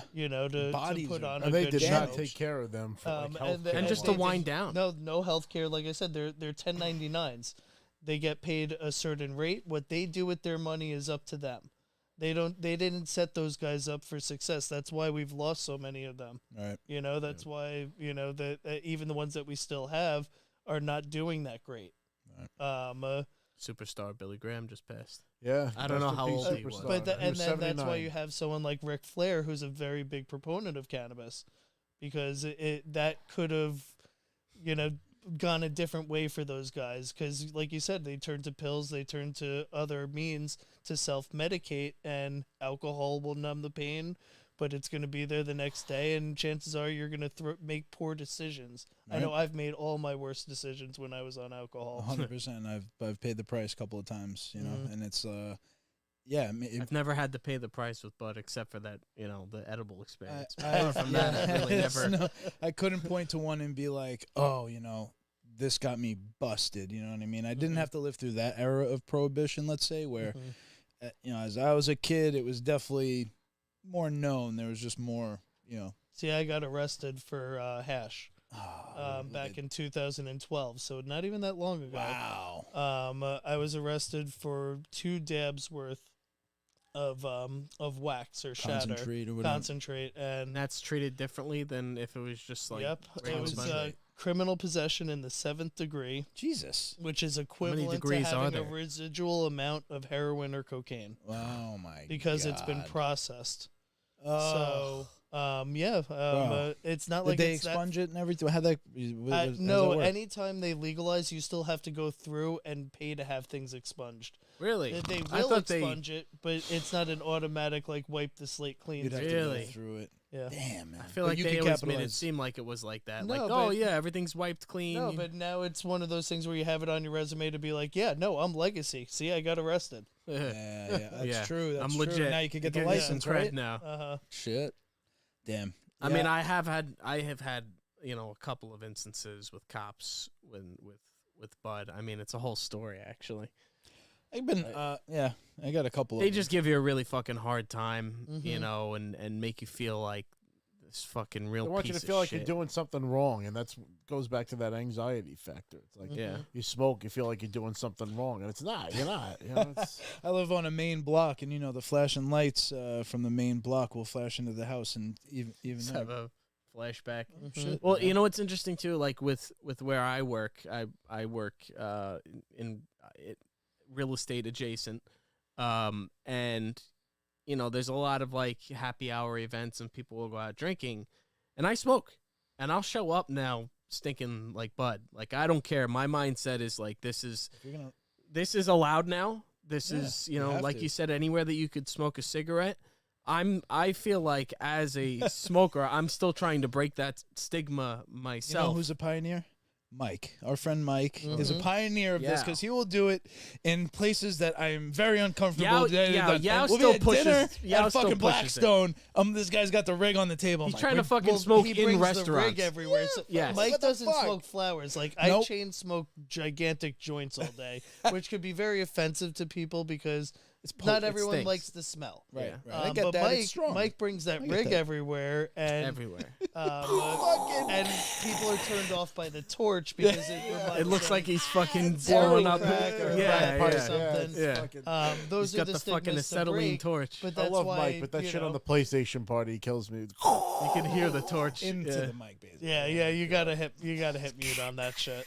Yeah, You're right though. That's exactly what it is. It's the stigma of the fucking torch, and it looks like he's like fucking doing crack. meth at the table. It's like Mike, but I mean, it is still. It's a better form of smoking. It's less tar. You could go down the list of why smoking the concentrates is better. Not the pens, and it also depends on the process. Joe, you could probably tell us way more on. there's good pens, there's bad pens. In fact, that's probably Distillate. what our grandkids are all going to be smoking is all pens. That's the McDonald's. That's where cheeseburger. we're going. The technology keeps getting better. That's true. And a lot of people can't get McGram. around the torch. So, like, a lot of people will not get into dabbing because of the torch, or they might only do it once or twice because it's a novelty. Myself, I use called the Terp Sous Vide. Ooh. You can check it out Sous at vide. Terp Sous Terp Vide Sous on vide. Instagram. Like a cooking SUV. method. And it's a repurposed heat gun that heats the quartz to the perfect temperature. So you just keep it on top of this heat source, which has a fan blowing on it. And then you remove it from that, and you can put your dab in it. And now you've removed that torch factor, which is more inviting. But at the end of the day, McDonald's, we keep talking about it, they're the most popular restaurant in the world. On Earth. Ubiquitous. Not because they're the best, they're the 'cause they're most everywhere. convenient. Right. Which is why you see a lot of people using vaporizers, and that's just going to be a continuing trend. Convenience. Not just the personal vaporizers, but also the Puffco devices. There we and go. That The was what I was thinking. Cartas, the seahorses, all those types of devices. Storage Seashell? Yeah, Seahorse, the seashell. Storz and Bickel. I don't think they have a concentrate version. So yet. I have a Storz Bickel Mighty. Uh-huh. I was thinking about getting a Volcano too, and yeah, they have. I just do regular herb in it, and I vaporize that in like a perforated little capsule. Mhm. But they do have a concentrate, like a pad that you put in the capsule, and you could put concentrate in Okay, it. cool. So yeah, they do actually work, and I love my Storz Bickel Mighty. Yeah, It's one of the coolest do. things. They've always been one of the best companies making vaporizers. German engineer. They make the volcanoes. Yeah. Storz okay, Bickel. They're German engineer. You know those Mhm. Germans. You can't fuck with it. Volcano. So I actually wanted to ask and kind of to piggyback, and I hate to use the word term piggybacking on what Vin said there, but what is your preferred way to consume? Do you prefer flower? Do you prefer distillate? How should Rob use that? Do you feel like if Rob smokes herb out of that and starts burning it up or whatever, he's destroying your baby? Or No. A bong, definitely you're intended to use flour and also hash. You can mix the two together, or you could put concentrate in there as well. But at the end of the day, you need a base of flour so that it'll burn up nice. For myself, it's changed over the years. Like Rob said, when I first started smoking bongs when I was younger, that was my preferred method. Then once I started getting closer to really good growers, I liked a small dry pipe because I felt like I was able to retain the flavor better. Right. Bongs, sometimes you taste that dirty water or That's why I never really the liked them. previous burnt hit. In my opinion, some people that they only swear by the flavor of the bong. I smoke a lot of joints because I smoked cigarettes for 20 years, and I gave up cigarettes about 7 years ago. And Nice. Congrats. I compulsively smoke, so joints are great for that for me. But You roll your own, of course. I roll my own. I lately have been smoking a lot of hash holes or joints infused with concentrates. Oh yeah. Those are great. Yeah, that's something we started back in like 2012. It was called Snake in the Grass. You'd put some wax in the middle of the joint. Now we put hash rosin in the middle. And it burns and it looks like a donut. Yeah, Is that it cool melts look? away and it leaves a crevasse and it looks like a donut. Donut. Or I dab. On any given day, it's either joint heavy or dab heavy. And God forgive me, I could chain smoke all the joints in the world and all that shit. I already know what you're But gonna every say. time I take a dab, I choke Yeah. my brains out. I'm My with you, man. God. I'm not a. For My me, mic cracks up every time, but like God, like when I did kills the bong It's heavy. making competition, I was like, thank God it's flour, because if it was the concentrate, dab. my lungs would be gone. it Yo, feels like for me when I take a dab, like it's like the alveoli, my lungs, like the little pockets that absorb the oxygen are just getting fucking glued together, and like it It's fucking like I hurts. just breathed in syrup. It's like, oh my Yeah, God. yeah, it's too viscous or what? I dank don't on know. my I just lungs. feel Well, like you it's don't have to gluing take it. the whole dab. I think this is a common thing for people when it comes to dabbing, is Yeah. that you assume that what goes into the banger or the receptacle is going to be what you have to consume. It could be like a vaporizer or a cartridge, and you take a puff off of it, and then pass it along. I feel like a lot of people, like back in the day, we were dabbing much hotter. Oh, you got We were dabbing Steel. at 700-800 degrees. Nowadays, we dab at 350 to 550. controlled. Exactly. So that lowers the intensity of it. The amount you're putting in lowers the intensity of it, and my don't need to take it all. my dad is from an era where you need to take every last fucking drop. Well, He's because sick. It's because nuts. do you know how much effort it took to get it there? Yes. You I know, remember and also what they were facing at the time. Back then, you could get life in Nevada for a seed. that. You could. I remember feeling, because I was always interested in growing, and I remember researching it like online. I felt like, oh shit, like They know maybe I'm looking. It's this like you're up. making they're a looking at fucking me, look bomb. at this. I just triggered a downloaded- regular- Anthrax or There's something. a red flag Yep. on my internet connection because I looked at a fucking grow weed with a fucking halide lamp that I can't afford and couldn't have in my house because it'll burn it down. Like, Mhm. oh man, I just that's the thing. You brought up a great point. What it took to get it, and I remember being young. I remember the early days of having to wait the fuck around for your guy. You were like hanging on a thread waiting for a motherfucker to come by for a 20 bag. You know what I mean? You're Yeah. buying a gram for 20, and this guy was taking 2.5 hours. The whole night was kind of centered on it. You're with the gang, and we would be waiting. And then finally we got smart and just started being friends with dealers. And you buy in bulk. But yeah, my dad and my cousin, they don't know to take it easy. Rob doesn't either. It's like, clear the whole fucking thing in one shot or I'm not doing it. And I'm like, why? You're just going to cough every... Don't do it to yourself, man. I feel like you're hurting yourself. Don't do it. It's true. I am hurting myself. Take half the... But my rep to God, after you choke your brains out, are you fucking like soaring, oxygen man? deprived, yeah. Well, that's what it is. Part of the high is probably the oxygen deprivation. Oh yeah, that's why people held their breath, Yeah. and that's why people say that cannabis would kill brain cells. Weed doesn't kill brain cells. If that was the case, I think we'd all be We couldn't talking like put this whole show together. as opposed to having an intelligent conversation like we are. But the truth is that if you were sitting there, Right. Well, they were like you're gonna suffocating fucking monkeys. kill some brain cells. That was high right now doing just that I'm without the weed. surprised I have any left at this point. Forget it. that was the original test. Was they like fucking like You smothered didn't want to blow monkeys? smoke out. That was the goal. Oh, that's right. That was the goal. Is you wanted to zero it. You know. Yeah, they So we literally. need to prove that marijuana can kill, so they just pumped a fucking room full of smoke and no oxygen to this monkey. they- and died. You're like, yeah, no shit, assholes. Yeah, that's what they did. They literally Item blasted this 9. monkey with smoke, and it's like, yeah, I mean, if you got nothing, if you could only breathe in smoke, you're gonna die. Mhm. We should But be on the top of a mountain right now, telling everybody, item 9 exists. Illegal. I will say though, what is interesting is because I think everybody that smokes weed at some point is like, all right, I'm taking a break. Everyone goes to that phase. All right, I'm gonna stop. I'm gonna get my life together. Some people think. I did that for 4 Weed hours doesn't once. stop you. Or like to- sometimes you get sick, or like you get a tooth pulled, and you gotta like stop Go on a smoking for a trip. couple of days. I hear from a lot of people they want to take a tolerance break. that's the one. Yeah, to help. A tolerance break, and I tell them you don't have a tolerance problem. You have strain fatigue.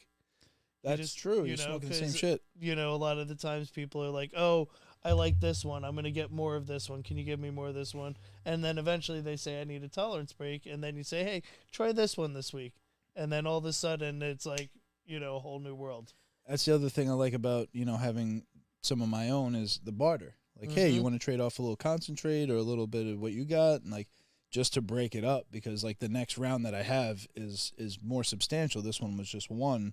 The next one's a few. So I'm like, damn, when I have all of that, I'm worried about that exact problem. I'm just going to be with that all the time. It's basically going to become tobacco because I love joints as well. That's my premier, pretty much only way. I don't do pipes. I don't do bongs. I don't, Do the vape.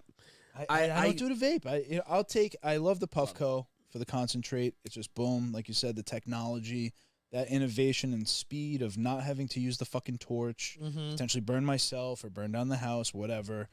Yeah. The Puffco is clutch to just. I find it like the one when I would get home from work and I just needed to like, just get Let's get there. Let's I don't feel like rolling right now. Rolling for me is like a ceremony of sorts. I'm sure everybody has a little process, and got my nice little tray and my grinder and my little things. And I use the roller. You use the roller? I love the roller. I can cigarette. outroll the roller. I use cones. I will put money on it right now. Outroll the roller. I outroll cones every time. The roller Sorry, does a I'm gonna pat myself perfect on the back. cigarette. Even my dad came to me and was like, "Can you just roll me? I love your joints." I'm like, "I got you, man." But I'll tell you, you remember when you couldn't roll? Yeah, can you still not roll? I can't roll without the roll. I was always the youngest, so I was never allowed to roll. I get pissed off, man. I'd be banging the table like, fuck. Or you had one friend who could roll. Well, that's what it was. It used to be the Dutch back in the day. The It was Dutch, the Dutch. yeah. The vanilla Dutch was the way. I never learned Back how in to the roll a day. blunt because I was always the youngest, and nobody wanted to give me the Dutch to fuck it up. Right. So I was fine with that. Go ahead, roll it. The secret is that if you rolled it, you sparked it. Ding. Yeah. I had a friend who was So no one always, wanted to ever give that up. Right. Yeah. I had a really good friend, and that was his business. So I would always ask him to roll me one when he rolled his, but he got fed up with that shit. You know what I mean? Like You fucking roll the he's thing. like, he's like, he just took some Dutch guts and was like, roll that up. Here's what you do. This is what I do. And I probably fucked that up for like a good, half a year. And then eventually I got it. It was like the first one. It didn't have any fucking canoes or wrinkles or fucking too tight, it was money. I just don't like all the additives now. Like blunts, you get tobacco. Joints, you get the blunts. paper. Couldn't do a Dutch With the nowadays. Store's Bickle Mighty vape that I have, it's just all, the I don't know, just the THC. It's all the chemical. But then when you're done, what you have left is all of that like brown vaporized bud, and it honestly does feel healthier to me now. Like if I smoke a J, I'm hacking my brains out. And like I really smoked taste the it. golden joints.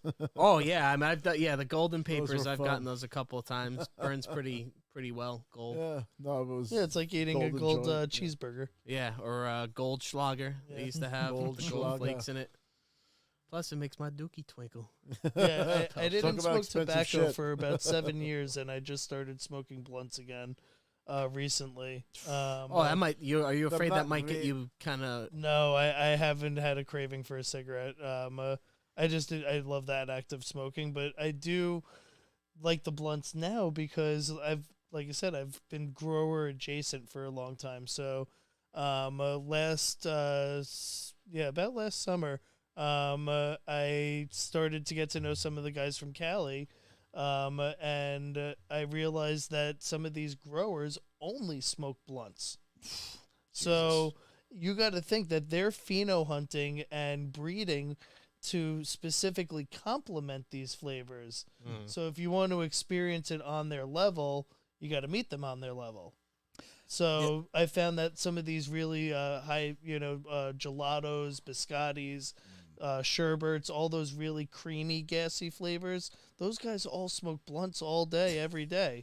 So they're nice in a paper, they're good in a blunt, or good in a bowl. They're great in a vaporizer. Vaporizers, you're getting a good essence, like you said. Yeah, you're getting more you're of the basically flavor. vaporizing the essential oils and the THC. Right. But when you put it in a blunt and you experience it the way that they intended, it's definitely a unique experience. I wouldn't tell people to go out there and smoke tobacco and to pick that habit up. No, I don't smoke blunts every day, and there's some days I might smoke 5 and I might not smoke another one for 3 weeks. But yeah, you're the second person that I've heard say that you even taste the paper. You know. Well, I didn't until I exclusively, I got this Stores Bickle Mighty because I had to start. I couldn't be smoking out my house like I did. Back in the day, like we used to, blunts and joints all just in this Run the one fan in room the all window. day. Yeah. So I had to, we had air. some siblings with kids, so if I wanted to do it, I didn't want to stink up my house or whatever. And yeah, I got the Stores Bickle Mighty, and I mean it's great because it's just it's like a flask. You pack bud into like a about this size shaped little like bullet they call it. It's got holes in it. It's aluminum. You just pack it in there and you smoke it and you get all of the essence. And I've been doing that so much now that even though I used to primarily be like a joint, like it really was usually J's, now when I smoke a J, usually with Rob, because that's really the only time I smoke J's anymore, it's like, yeah, you do taste the paper. It's like it tastes a lot less impure. And the other thing I don't like is just the feeling in my mouth after smoking. Like it's like when you smoke a cigar. A cigar every now and then is nice, and while you're smoking it, it's great. You gotta brush your teeth after a cigar. That same thing with Red Bull too. But yeah, you gotta brush your fucking teeth after a cigar because you just like your mouth is fucked for the rest of the day.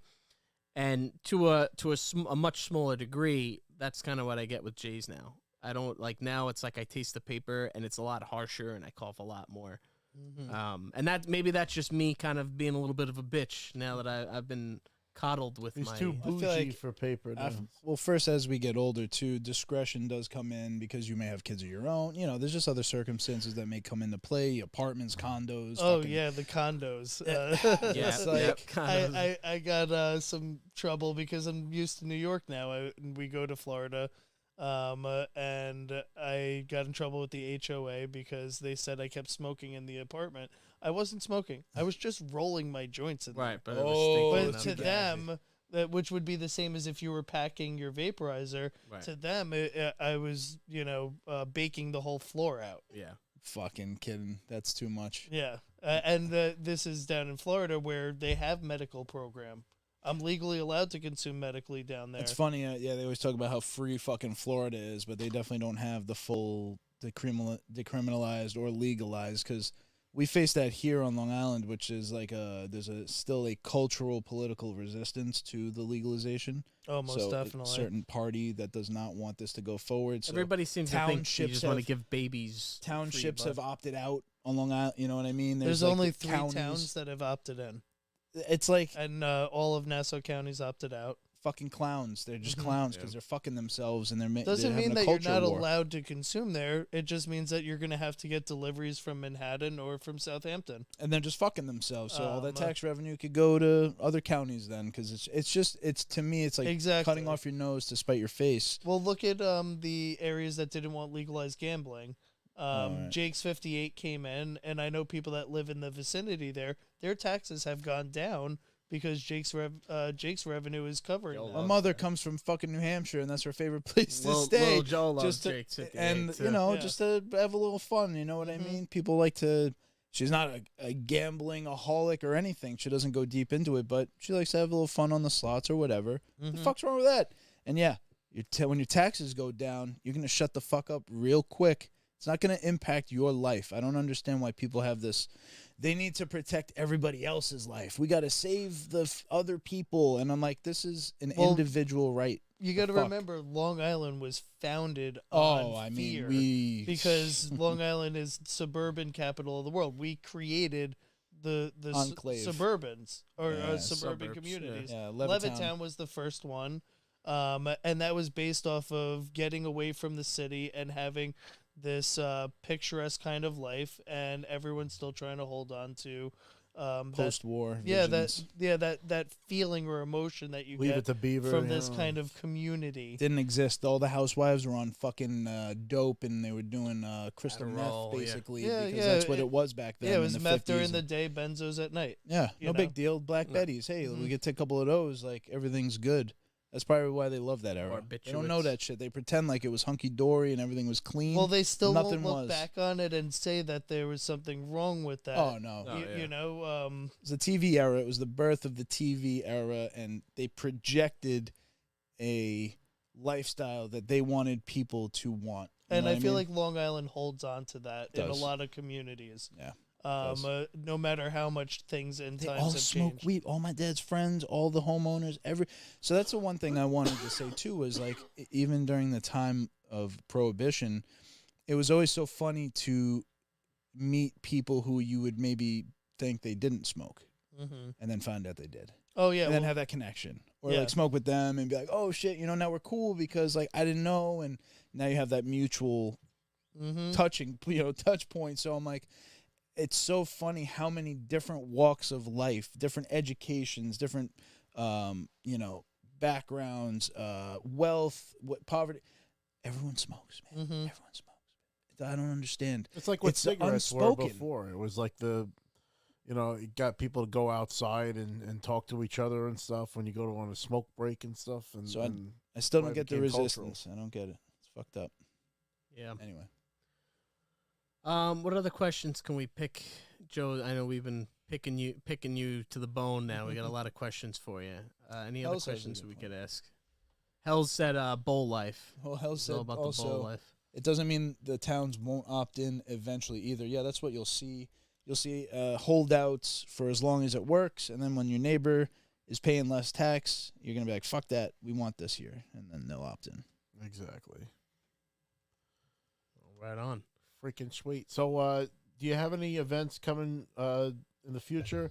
We worked the homemade bonk making competition that was hosted at Long Island Glass recently. Was that the one with And the that fucking was- astronaut helmet? Yes. Yes. Astronaut helmet. That's the best there's- video. That the guy that won third place, though, I gotta say, had the funniest personality. Oh yeah, yeah. He was yeah. like, because there was a lot of people that were generous enough to donate swag for the winners, and there was only 3 winners, but there was a shit ton of bags to give away. So, Mm. yeah, we like, gave even away, third place got like 10 bags worth of swag, and when like the guy takes 1 bag, and then he's like walking away, and they're like, no, all this is yours. Like, this is too much. This is too much. And the guy was Joe, pissed give off. us the breakdown on these events. They're held at The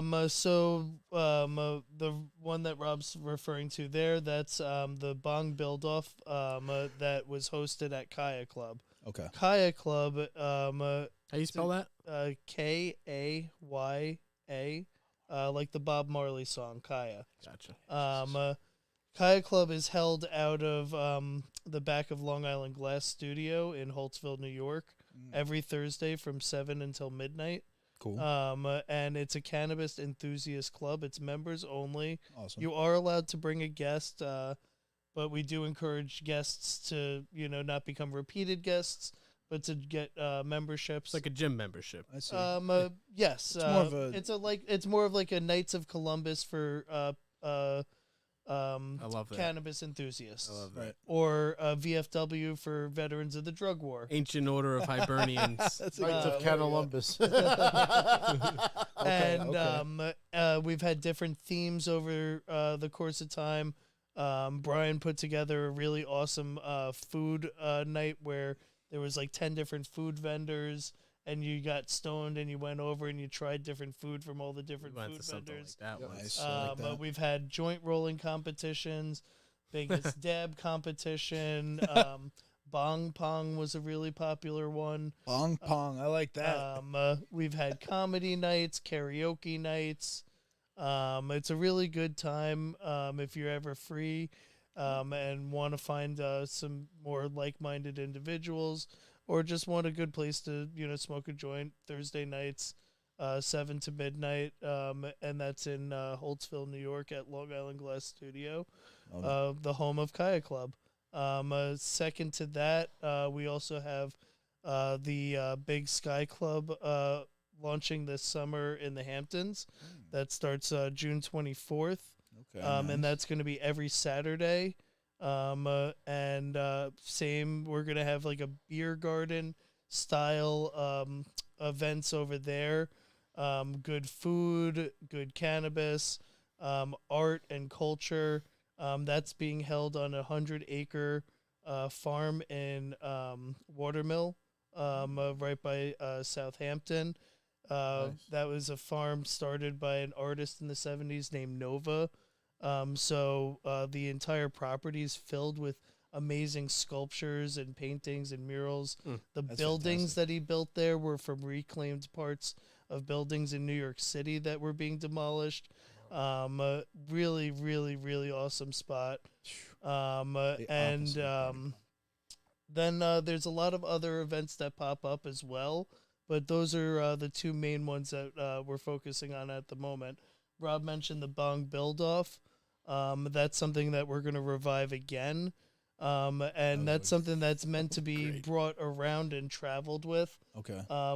The premise of that in the first incarnation is we had our members build bongs at home using everyday household items.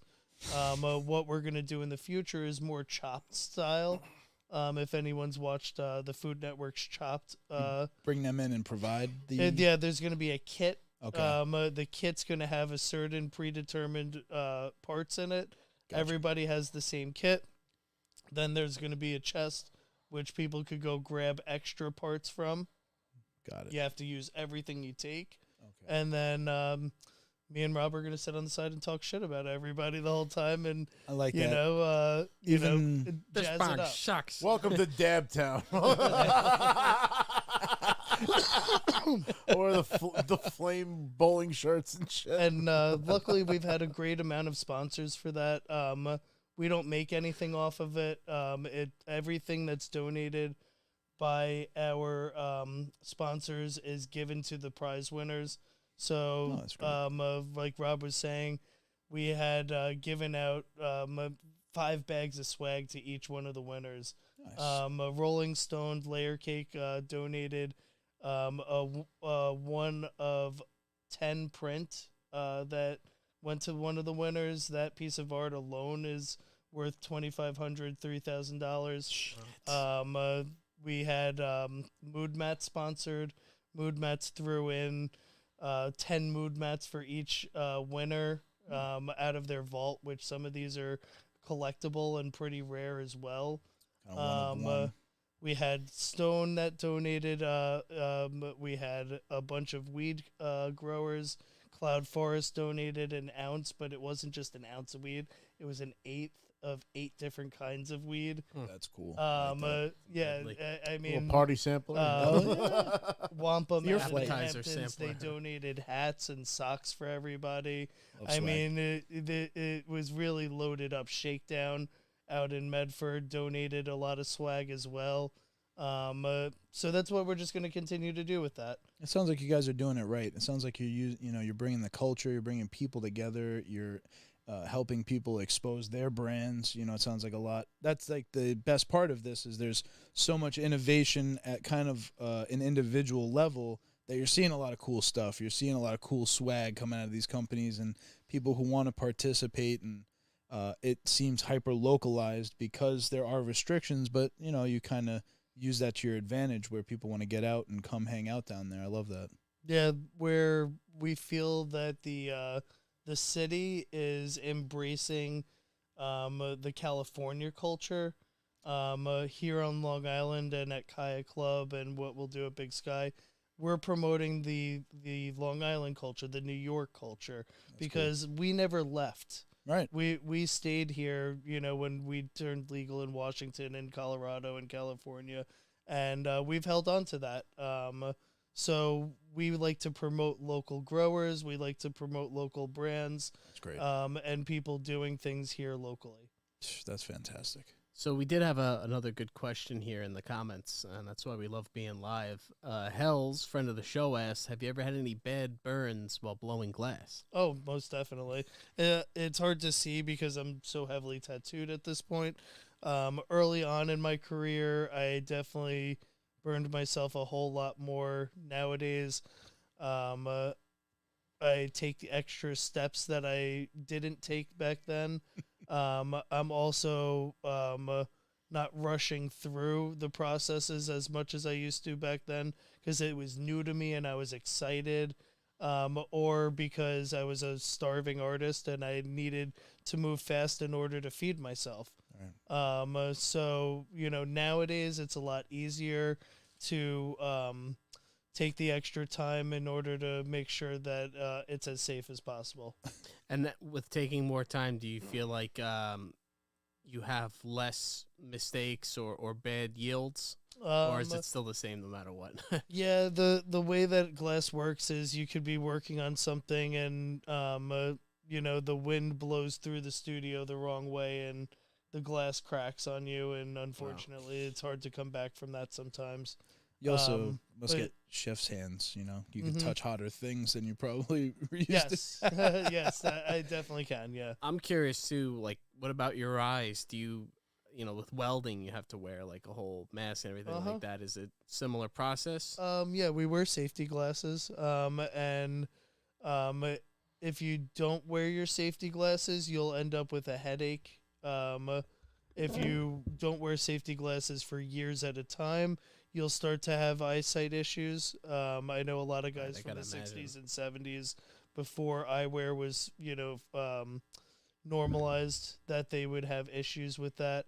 But for me, I've been doing 20 years and I wear the lightest shade possible. I don't have any eyesight issues, and I do have glaucoma that runs in my family. The worst for me is I don't know if it was smoking cigarettes for 20 years or working in different studios with varying degrees of ventilation. But in the last few years, I've developed asthma. Well, that was one of the things I wanted to ask before. Is breathing in. I'm gonna imagine that you're kind of you're getting close to some vapors, right? I mean, Yeah, is there the colors in glass are heavy metals. So if you see blue glass, typically that's cobalt. If you see a pink glass, that's typically gold. If you see red or yellow, that's cadmium. Cadmium does not leave the human body, so if you breathe in cadmium over your lifetime, it continuously accumulates in your body. Wow. So yeah. how do you you have to wear a mask? You can't. You have to blow. Really? You have to put. That's. But have they ever developed any kind of blowing mechanisms that are like, I don't know, filtered or something like that? Not so much. I mean, there's people that will wear a respirator when doing certain aspects of the job, but at the end of the day, you still have to use your mouth. You have to blow, even if you use a hose and work around it. It's really hard. You just have to have adequate ventilation and keep it clean like a kitchen. Those Something glow in the that I dark see a lot rods of- you guys got, those dark light reactive ones are really cool. Mm-hmm. Yeah, I mean that's I can't even imagine, like I don't know, like I hate even like working on a car, like breathing in like the smell of like oil. You or don't whatever. smell anything. That's part of it. Is it all odorless? You might, but when I worked quartz, I would smell that in a room if I left it and then came back into What it. does that smell like? Quartz. Very weird smell. Almost burnt smelling. But that's where I think that my asthma came from, is working with quartz mostly. Or it could have been also pre-lingering. It could have been, we all had COVID in the last few years. Yeah. Could be after effects from that. I don't know. Yeah. I do know other quartz workers and glass workers that have collapsed lungs or have severe breathing issues now. But for us, the worst part about it, I'd say, is, when I use a saw, because we cut glass. And when you're using a saw, it's a wet saw. So I was going to say, it's got to be spraying a water. wet saw, right? So it's misting that water with the glass dust in it. Really? And I did that for about 20 years, and I didn't wear a respirator when I should have. So you're it's like vaporized fragments of glass and H2O. Yeah. And you're just thinking, oh, I want to get this done now so I can get this done and then get that done. Yeah. the respirator's right there the whole time, and you just never used it. So I guess some good advice for anybody that's interested in this stuff. Oh, put on the wrong camera there. My fucking scene switcher's all fucked. Would be do things the right way. Yeah, right? I mean, the other side of it is working on a lathe making bongs. Something that we use is a lathe tape. Lathe tape is basically asbestos. What is that? What is It's used come into for play? it's a fire retardant material, so it's used to help you either align parts of the project, or it's used to hold it in place. These machines over 40, 50 years, they become unaligned, so you'd use a piece of lathe tape to hold it in place. So if you have this being spun in a lathe and the lathe is spinning like this, if you put a piece of lathe tape in the teeth, you could get it so that you could tap the bong and then it'll start to spin straight. Interesting. Because that little bit of asbestos tape holds it in place, but it gives it a little bit of give so that you could realign it. Interesting. But, you breathe that in, you breathe in the quartz dust, silver, gold, all that stuff over a long enough period of time. Very hazardous. Yeah, it sounds like it, man. I mean, definitely make some proactive trips. Do a lot of people retire from that industry young because of it? No. In fact, it's one of those things, you're your own boss. A lot of people, and there's no 401ks, there's no IRAs, there's no pensions, Bob Snodgrass, the godfather of pipe making and glass blowing in America, is still working today. And I don't know if it's because of it's a love of the game or if he still has to. I'm sure it's a bit of both, but I mean, it definitely. And he has a collapsed lung. Oh my God. Oh, I've been through that. Yeah. It's fun. I mean, but hearing your story too, how you were saying how you started like, not even having your own table, like doing the scraps, like really hustling to working your way up. It does. I mean, it becomes a self-fulfilling prophecy where I guess that's a tough part with retirement. Like even people who work regular 401k jobs or Our whatever, they still can't generation's even fucked. retire. My parents are in their 70s. Oh, and they well, still we're the can't even- generation of that in We're dead. general. Yeah. We're fucked. Even they'll probably take Social Security away from us before Yeah. we actually They gave get it to take two Those fucking generations. pieces of shit. Yeah. If you take my fucking Social Security, I'll fucking kill somebody. I'm not even kidding. I'll fucking go and I'll become a terrorist if you take away my Social Security because I'm paying my whole fucking life into it. If you don't let me fucking take it, oh, mark my words. I don't care. It's out there. Fucking guy. Don't take it away. We'll be fine. Fine, but Yeah. I will become a terrorist if I Twice. pay my whole life into this thing. Twice. You pay my whole life into this, and you're gonna take it away from me. That's my money. So It's my money and I want it now. I want it now. Old JG Motherfuckers. Wentworth. Hey, 577 cash now. there's definitely got to 877 be a certain love for what you do because it sounds like a pain in the ass at times, and it's a labor of love, as they say. Yeah, definitely. Definitely. And it sucks. It sucks, and it's awesome because you have to do everything yourself. You have to market yourself. You have to do your customer service yourself. You have to do your fulfillment yourself. You have to do your packaging yourself. You have to do your ordering yourself and maintain inventory levels yourself. You have to do your accounting yourself. You have to know what your Taxes. your cost of production is versus what your net and gross incomes are. And these are things that it's hard for anyone to wrap around, no matter what their business is. Then throw in the fact that you have to melt glass and then make it into a viable product. So yeah, it makes it very difficult to do so. But when I started blowing glass, I was told, if you're going to be a pipe maker, you're never going to be able to get a car loan. You're never going to own your own home, and you're going to have to work until you die. And thankfully, I feel like I've helped change that stigma in the sense that I pay myself on the book, so I have a proper C Corp. Yeah. That C Corp, which is It's a Revolution. I am an employee of my own corporation. Right. So I get a paycheck that pays me from that.